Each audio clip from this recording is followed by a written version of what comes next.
Shall we start? We'll see one or two people. Yeah. Take few seconds.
Okay. Om Om Gurur Brahma Gurur Vishnu Gurur Devo Maheshwara Guru Sakshat Param Brahma Tasmai Shri Gurave Namaha. Om Narayana. Namami Gauda Padancha Shankaram Sri Sureshwaram Swaminam Satchidanandam Indram Tam Jnana Rupine. Om Narayana. In today's Sugama, after one or two gaps, we are coming to Sugama. Those who are holding the book, you get the continuity. But those who do not hold the book, even for them, I repeat anyway. It's my habit of repeating the past topic and continuing with the present day's portion. So you won't miss anything even if you don't hold the book. So those who do not hold the book, they are interested in the truth and the prakriya, which directly helps you in doing vichara. But those who hold the book, they will get these ideas, Vedantic vichara, and also, the book also thoroughly you understand. So that you can again read the book again and teach it others, teach the same to others, so that you know the every word, every sentence, without leaving any word I am discussing. Okay. So let me hope that these notes will be, I myself will try to do it someday. I'll make a notes of it. Then it will come as a book form. Then you can re-refer again and again there itself. Anyway, so 43rd in my book, my edition, second edition, 67 page, 43rd passage. Okay, so Pramananam Avidya Puraswaratva Upapadana Upasamhara, which Shankaracharya which Shankaracharya was discussing. What is that? Avidya pramanas. Pramanas presuppose avidya. Means the pramanas come into appearance only in the wake of Adhyasa. Within Adhyasa, in the wake of Adhyasa means you find pramanas only when you have Adhyasa in your life, in your Anubhava. That means whenever there is a pramana, you see that an Adhyasa is already there. See, that's a good point. Whenever you find pramana vyavahara, that is, you are a pramatru using pramanas and knowing the prameya. Pramatru prameya sambandha. Whenever there is a karta karma sambandha, whenever there is a bhoktru bhogya sambandha, in all these experiences, you find inevitably Adhyasa. You find that Adhyasa is already there when you find Vyavahara. This is the thing. We are not propounding through logic. Don't expect that something is logically proven. At the end of proving, you won't get a concept. It is not a concept. We are only pointing out. Shastra is pointing out an experience. What is that experience? When there is Vyavahara, you find Adhyasa is already there. That means remaining in Adhyasa, you are carrying out all Vyavahara. Remaining Adhyasa, you are carrying out all Vyavahara. This is what we find. So he is drawing, Bhashyakara and Sachidananda Swamiji, drawing our attention towards this important fact. Okay, towards this important fact that Adhyasa is there. Whenever you find Vyavahara, you find Adhyasa is there. In the absence of Adhyasa, no Vyavahara. No Vyavahara means you remain without a pramatrutvam. Like in deep sleep, you exist without being a pramata. You exist free from pramatrutvam, free from kartrutvam, free from bhoktrutvam. You stand free from pramatrutvam. This is what we have discussed. Anadhyasta atma bhavena dehena na kinchit vyapriyate, all that. Anyway, Swamiji himself is summarizing. So let us read Swamiji's words alone. Evam tavat, in this manner, idam upapaditam, so far we have explained, yat indriya vyaparam vina na pratyakshadi vyavaharaha siddhyati. Without using the sense organs, without operating sense organs, operating means sense organs are seeing, that's all. There is no operation, because like the worldly activity, we are not picking up a sense organ and using it. You find that you are seeing, that's all. Seeing and hearing. You just find them naturally in your experience. This we have to see. Because we are used to imagine and analyze. Imagine and relate. Imagine and relate. Relating is a logical, mind's process. So here, Vedanta is not using the mind in the sense, Vedanta is not a functioning of the mind. You are not using the mind to arrive at a conclusion. The nature of the mind is to imagine, think, analyze, connect, and then come to a conclusion which is a concept based upon these things. Vedanta is not working within the mind. It is pointing out certain universal experiences. Okay? A universal experience. It is pointing out. You only require a mind, a very subtle mind, to pay attention to the point where the Shruti is pointing out.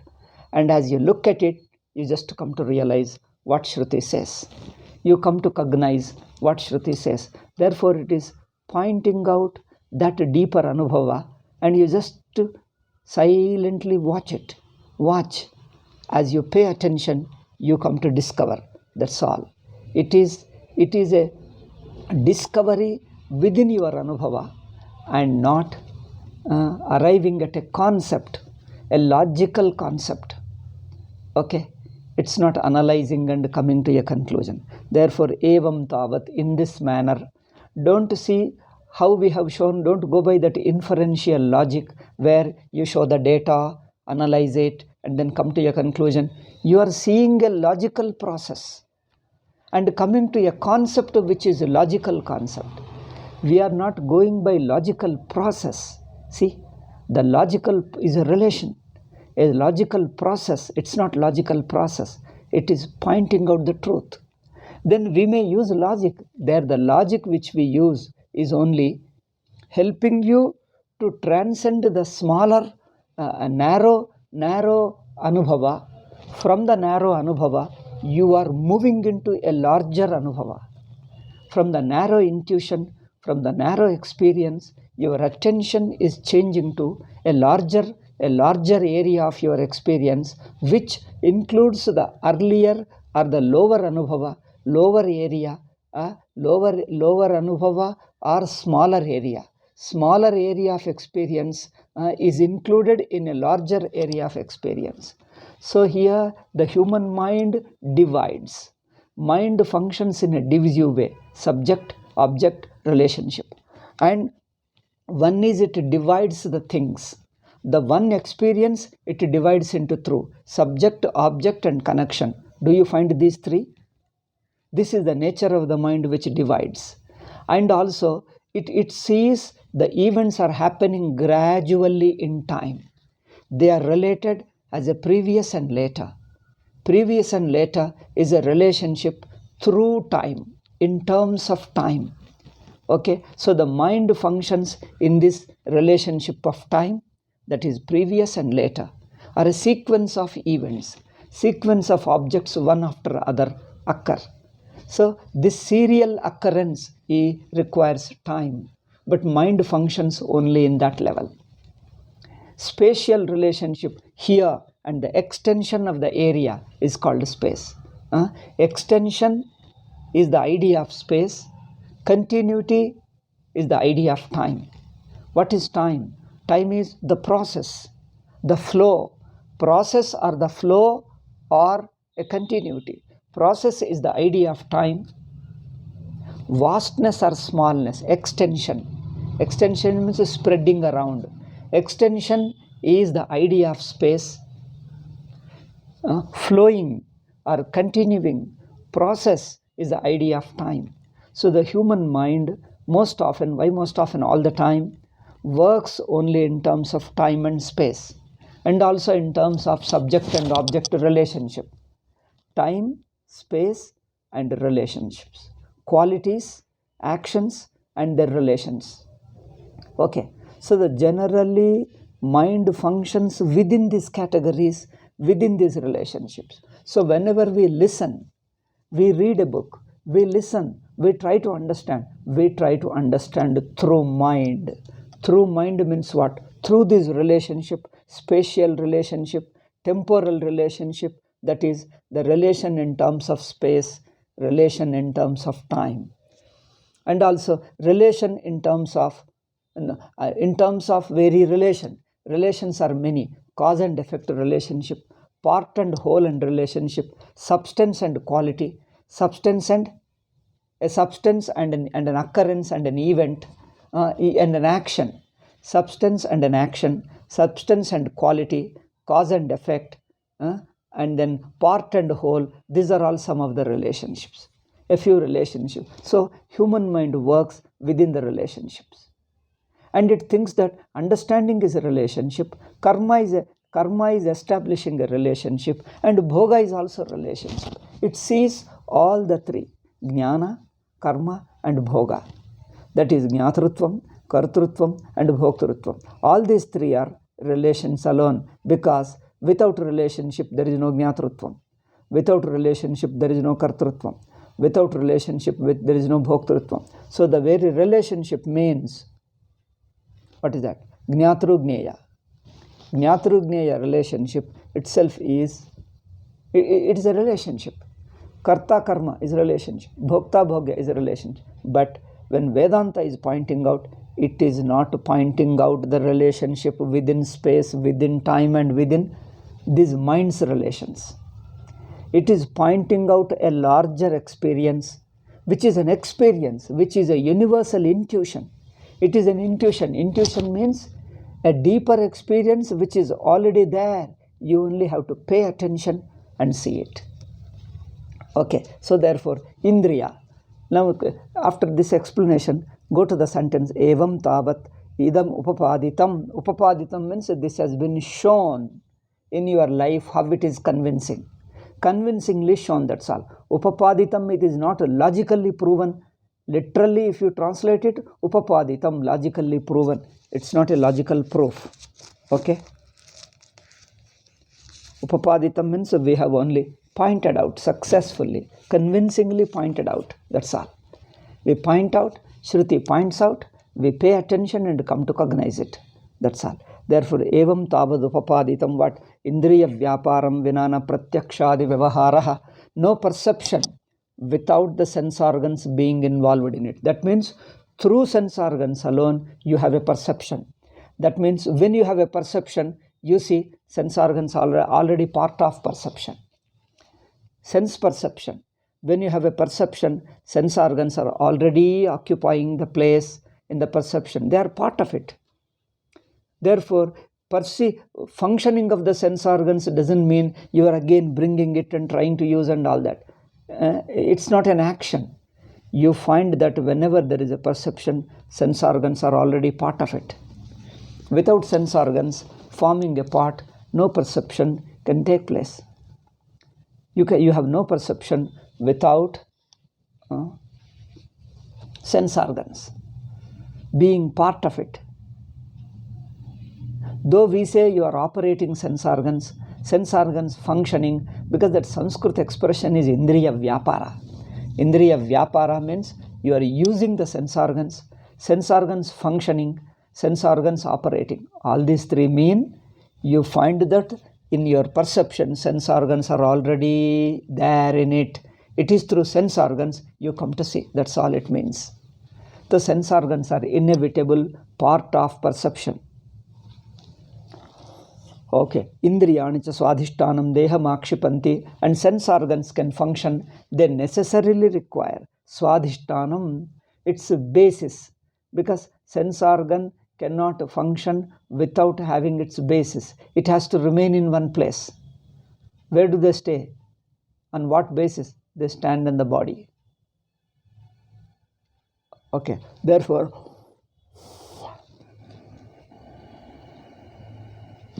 Indriyani cha swadhishtanam deham akshipanti. Indriyas necessarily require the body. Necessarily require the body means, don't think that now first sense organs come and then later we bring the body. There is no sequential, first sense organs, later body. They come together and join. Sense organs use the body, depend on the body. Don't imagine this a sequence like that. When you have sense organs, you already have a body with it. That's all it means. When you have perception, sense organs are part of it. When you have perceiving with your sense organs, body is also there. Without body, no sense organs function. Therefore, yogis' sense organs function, but they too have got some body. That we will discuss only when we think of the Yoga Sutras. Not now, because that's a different topic. We will need not go into it at this stage. Okay, that's a yogic psychology is different. But in general, what Vedanta says is not against the universal experience. So, Indriyani cha swadhishtanam deham akshipanti. That means, like a person to sit, you need a chair. Or you have to require a ground on which you sit. We Indians sit only on the ground. We don't need a chair. Without chair, we can sit. Therefore, so Indriyas require its basis. Without basis, Indriyas can't exist. can't function. Therefore, body is already there. Then Atmani Vyaparascha Indriyadishthana Bhuta Dehasya Adhyastatmatam Apekshate. So, sense organs need body, understood. But for the Atma to use sense organs, you see. Sense organs may be there, but who is going to use it? It is the Atma who uses. For Atma to be able to use sense organs, the sense organs themselves are based upon the body. See, sense organs are based upon the body. If Atma has to use the sense organs, what does it need? It has to identify. Without identification, you can't use it. It is something like if you are playing a character in a drama, unless you imagine that you are Harishchandra, you cannot tell the dialogue.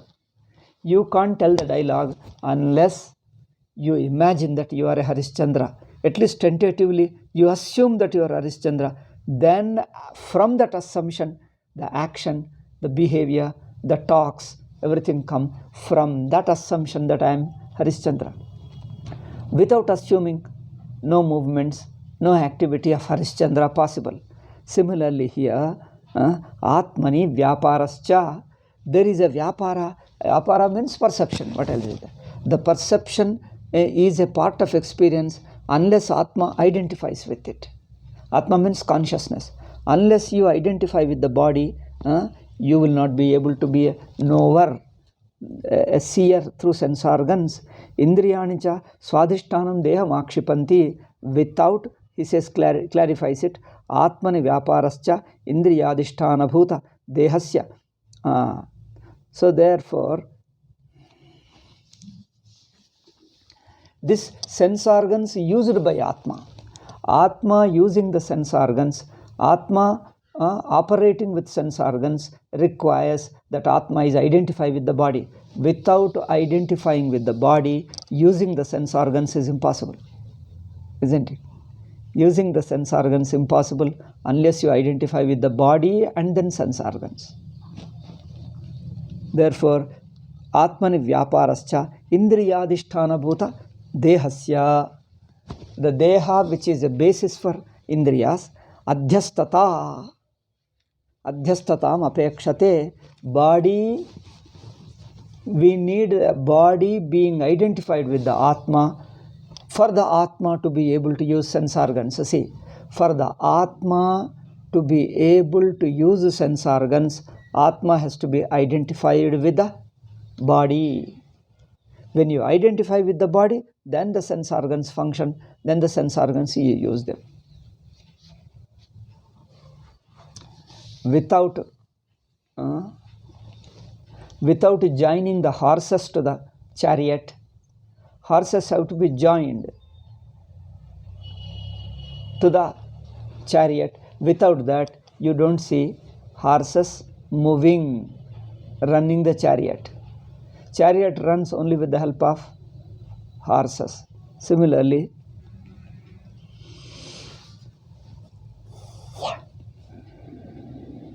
Atmani Vyaparascha Indriyadhisthana Bhata Dehasya Adhyasmata. Without the body being imposed on the Atma, Atma cannot use the body. Atma can use the body only when you identify with it. You can speak a dialogue only when you identify with that character. If you don't identify with the character, you can't speak. You can't speak. How can you speak? Speak as a what? See, in order to speak, you have to be a speaker as somebody.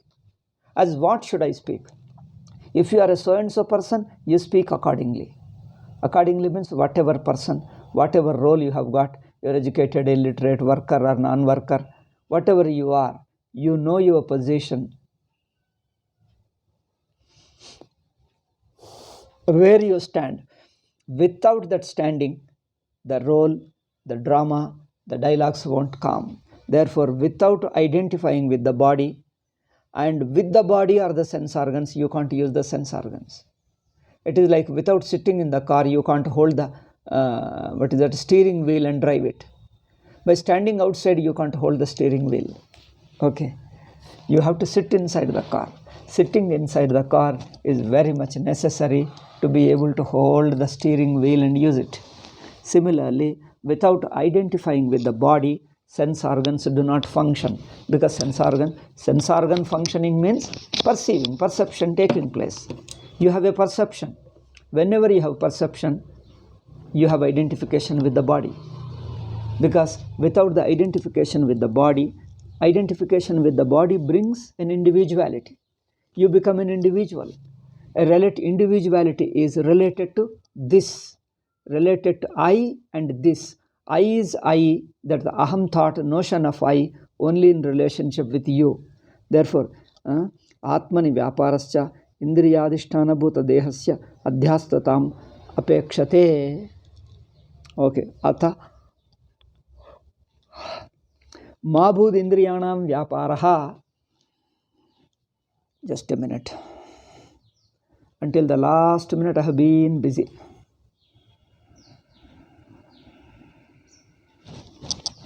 Okay.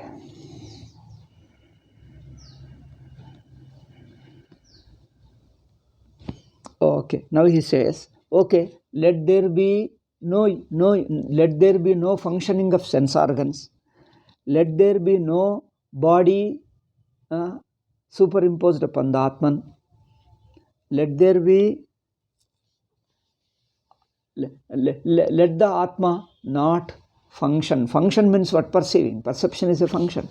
Atma, to be able to perceive, Atma is Sakshi. Okay. So, to be able to perceive, Atma has to assume an artificial form.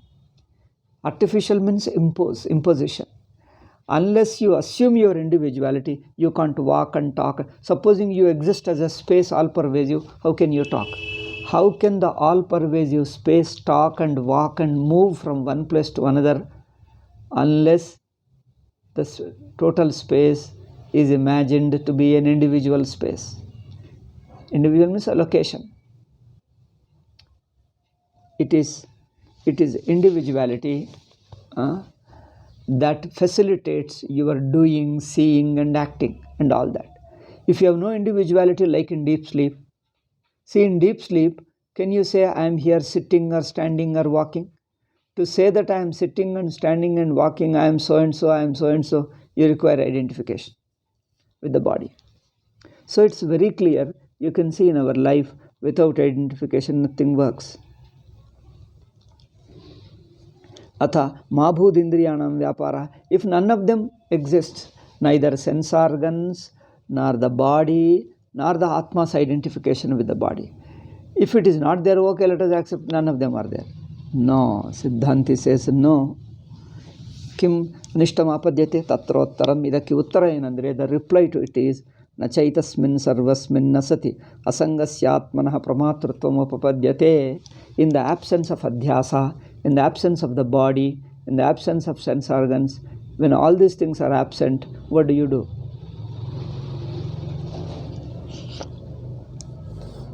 Atma doesn't become pramata. Atma itself doesn't become pramata. Pramata means a relative knower. Knower, by being related, you become the knower.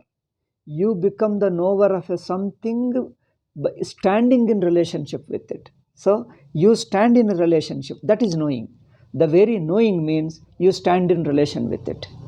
As a subject being related to object. Subject to object is a relation. In that, through that relation alone, you come to know the things. Therefore, he says, tavat anishtamapadyate. So, the reply to it is, nachaitasmin sarvasmin nasati asangasyatmanah pramatrutvam upapadyate. If all these adhyasa are not there, all these were not there, what happened? Nachaitasmin sarvasmin nasati. Pure asanga atma will not be a knower. Pure asanga atma, unless it is assumed, unless it is assumed through the body, and it assumes the body status, it can't know. Pramatrutvam, it can't be the knower. The very knowership is an individuality. Knowership is a knowership only when there is something to be known. In the absence of known, no person will listen to you. Yours is a routine activity, nobody will listen. Pramatrutvam hi pramana vyapara itratvam. Pramana means one who uses pramana, Tacha asangasya atmana upapadyate swataha. So asanga atma, like you find in deep sleep, that atma itself cannot function. Asangasya atmanaha na pramatrutvam upapadyate. Asanga atma, the pure consciousness, cannot become an individual being related to another object. See, sarva vyapaka akasha cannot become an individual place, individual location. Space has no location, it is all pervasive. All locations are within me. You can't ask me what is pramatrutvam. Because the pramatrutvam is possible only when adhyasa. If without adhyasa, atma itself is not pramatra. Pure consciousness itself, no relative knowledge. Pramatrutvam is a relative knowledge. Jnata, knowing something. But in Sakshi, there is no Gneyam and therefore there is no Jnatra. Atma doesn't assume to be Jnata when there is no Gneyam. Pramatrutvam hi pramana vyaparayitrutvam. What is pramata? Who uses sense organs. That means you are in a condition where you find that sense organs are revealing something and you come to know it. That's all. Tacha asangasya atmana upapadyate swataha. Now here, you become an individual to be able to see things. And this is possible only pramatrutvam hi pramana vyaparayitrutvam. Pramata is the one who uses. That means who is knowing something second. Without that, there is only no pramatrutvam. Pramatrutvam is also swallowed into himself.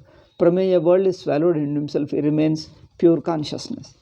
Therefore, tadadishtanasya adhyatvata tadvara. He says, pramana vyaparayitrutvam tacha asangasya atmana nopapadyate.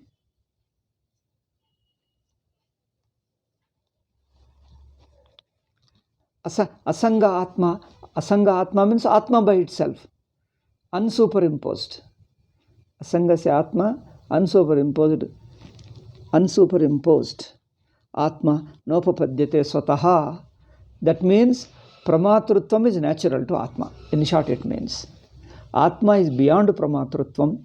Pramatrutvam means what? You stand as a subject being related to object, a relative subject, a subject standing in relationship with object. So pure atma doesn't have that subjectness, subjecthood. Subjecthood is a one who knows an object, who is related to an object as a knower of it. So atma doesn't stand in relationship with an object as a knower of it. See this, that pramatrutvam or a knower stands in relationship with object as a knower of it. Whereas the Chaitanya Atma doesn't assume an individuality to be able to know something. It has to assume a form, because without assuming a form, Teshu, what do you do? Therefore, Atma itself, without superimposition, is free from pramatrutvam. Under Adhyasa, you find pramatrutvam. Without Adhyasa, no pramatrutvam. This proves that pramatrutvam is adhyasta. This is the point. This is the important. Therefore, tacha asangasya atmana nopapadyate swataha. If atma is asanga,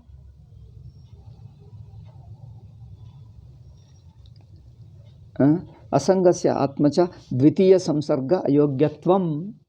Like a mirror doesn't get connected to any reflections. Any number of reflections, mirror is not connected. You are not connected with any number of your dream objects and dream individuality. Dream individuality, dream objects don't exist at the level of Atma. Therefore, Atma is asangaha. Tacha upapadita madastat sankhepena iti. Therefore, pramatrutvam knows only relational way. He stands related to the object. That means he becomes a subject and gets related to object. Whereas the Sakshi Atma, or the original nature of Atma, doesn't stand as an individual knower of an object. That means there is no subject-object knower-known relationship. His Atma by its nature is free from subjecthood, that is pramatrutvam, and object. Atma itself is free from subject and object and their relationship and all that. It doesn't exist. It exists independently, freely. Okay. Tattvopapada padita madastat. Okay. Ata pramatritvam mastu. Okay. If there is no pramatritvam in the Atma, asangasya atmanaha. Asanga means pure Atma. Unsuperimposed. Without superimposition, if you look at the Atma, it has no name, no form, nothing, but it exists. Therefore, asangasya atmanaha pramatritvam mastu. You told that pramatritvam illa, illadiddare dodda tappaagtade, we can't say either. If pramatritvam,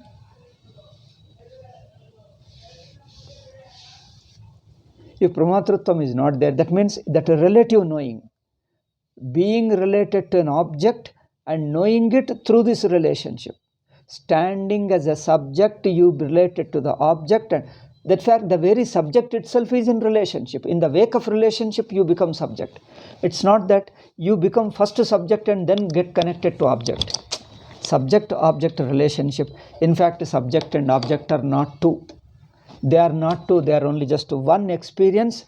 For sake of explanation, we are talking of subject and object. It's like two sides of the same paper. When you talk of subject, object is already there. When you talk of object, subject is already there. Without one, the other doesn't exist.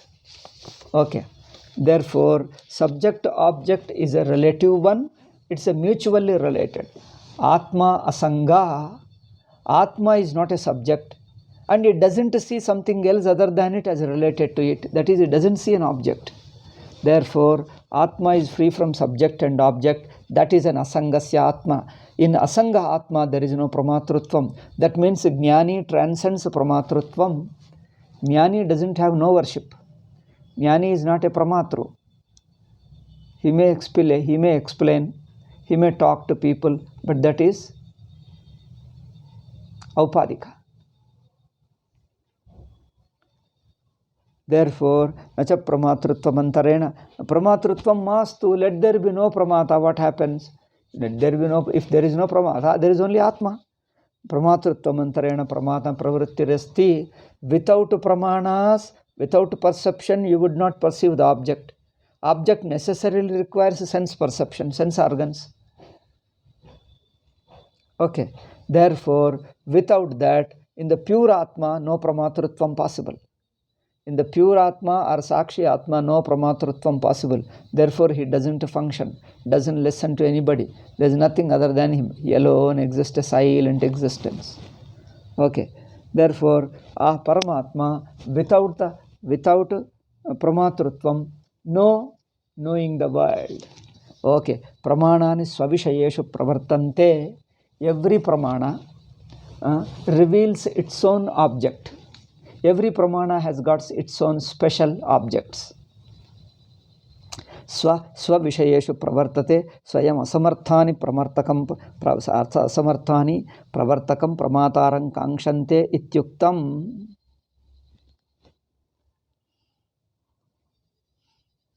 Pramanas means perception and inference. They come to see. As soon as you come here, your eyes are already open. You are conscious. Instantly you see what is here in the world. What is here in this room. Only books are there, nothing else. So, in the perception, sense organ is already involved. Pravartate. Swayam asamarthani. So, if the sense organs don't exist, pravartakam pramatarang kankshante ityuktam. Pramanas cannot exist without a pramata who is using them, who identifies with them and uses them. If there is no somebody who uses them or identifies them, then what happens? Pramana pravritti ralla. There is no pramana pravritti at all. Pravritti means the functioning of pramanas. That means pramana pravritti requires, pramana pravritti alone necessitates pramatru. Pravartate swasamarthani pravartakam pramatarang kankshante. Sense organs require one who owns the sense organs, one who uses the sense organs. Therefore, without the owner or one who uses sense organs and the body don't exist because they can't function. without Atma, without body. Okay. Therefore, pramanani svavishayeshu pravartate swayam asamarthani pravartakam pramataram kankshante ityayuktam. Indriyas cannot function on their own without pramatrutvam. That means Atma assumes a pramatrutvam and tells the people to watch this. Ato yamashrityatani pravarteran sachedatma pramatrutva rahitaha kutam tat pravrutti pratyasha. So, pramanas to function, you require a base. Base means one who uses, central. A central entity. A central entity which uses the pramanas, coordinates them, their perceptions, and then makes a judgment. This is called mind. Unless you have the mind, sense organs cannot function.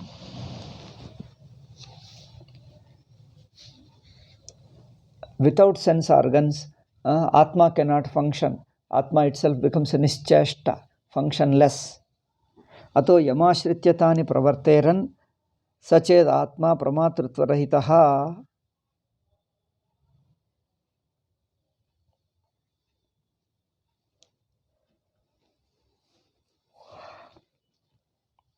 If there was no pramata, nobody to use pramanas. Nobody, if suppose you have no seer, I am a seer identification with sense organs, there is nobody to see. Because sense organs themselves are instrument. They can't function without a knower, a conscious knower using them, a conscious knower identifying with them, then only he can use them. If he drops his identification, sense organs don't exist for him. He doesn't see anything. It doesn't function anything. Okay. Therefore, Kritam tat pravritti pratyashaya ityartaha nacha deha matrameva alam pramatrutva nirvahaya. This is a good point. See, only body is not enough for the pramatrutvam to be able to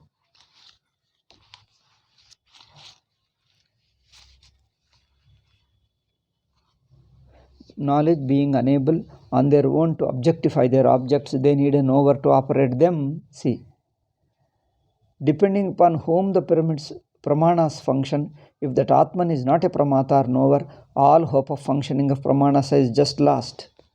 Allave.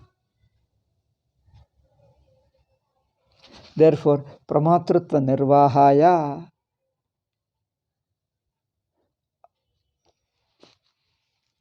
nor is the body alone enough to operate the pramanas. Okay. For using pramanas and knowing things, what is not enough? He says, deha matrameva alam. Only body is enough, you can't say.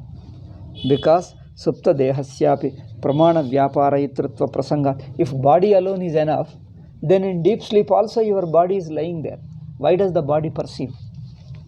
If you say body alone can perceive, then such body exists in deep sleep. In deep sleep, not from the... See, two ways of looking at deep sleep from the standpoint of you who is deep sleep.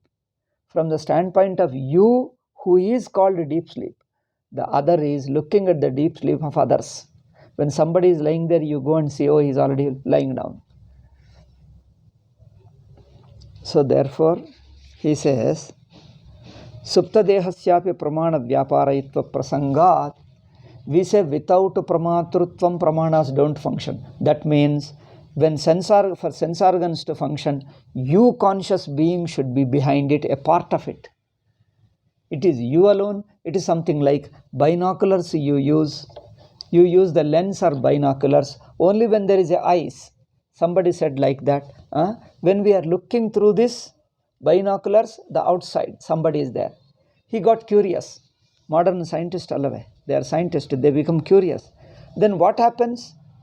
If you look at this side of the binoculars, you are seeing through the binoculars the other end. You see something, stars and the moon and the world and the nature and mountains and all that. Then if you see, if you use the binoculars against yourself to see yourself, you turn this way. What happens?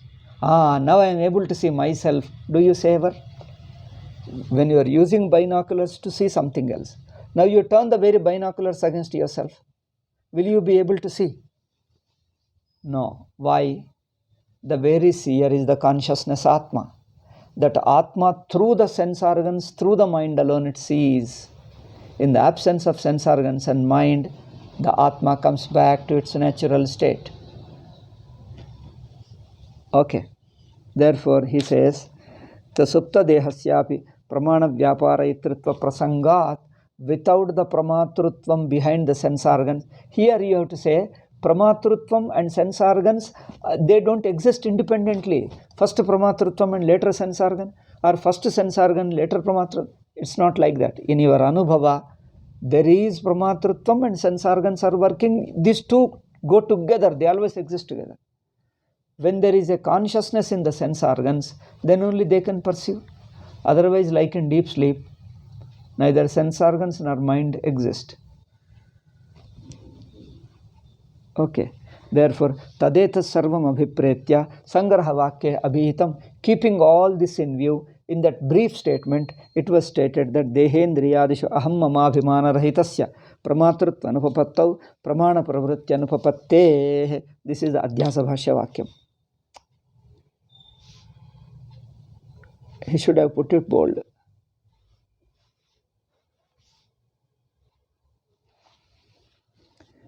Okay. Etavata granthena idam upapaditam bhavati. Now this is the idea. So far we have explained. This also again is a big paragraph. I think we'll stop.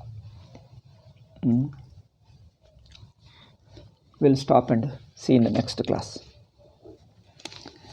What he wants to say is, sense organs require body for as a basis, to help as a basis, and also pramatrutvam means a consciousness which appears as an individual, which identifies with sense organs. Then only it becomes an individual, and that consciousness is not sakshi consciousness. It is a slightly modified consciousness, or it is a reflected consciousness, or it is a limited consciousness. Either way you can use it. They are all different models of explanation. So the consciousness, when assumes a smaller form, that center, and assumes a center, that center knows that is Atma actually, but in a wrong condition, in a wrong perception. Atma perceived wrongly, still it can function and it can see, because Atma has the consciousness. Okay, we'll see in the next class. Om Shanti Shanti Shanti. Harihi Om Sri Gurubhyo Namaha. Harihi Om Tat Sat.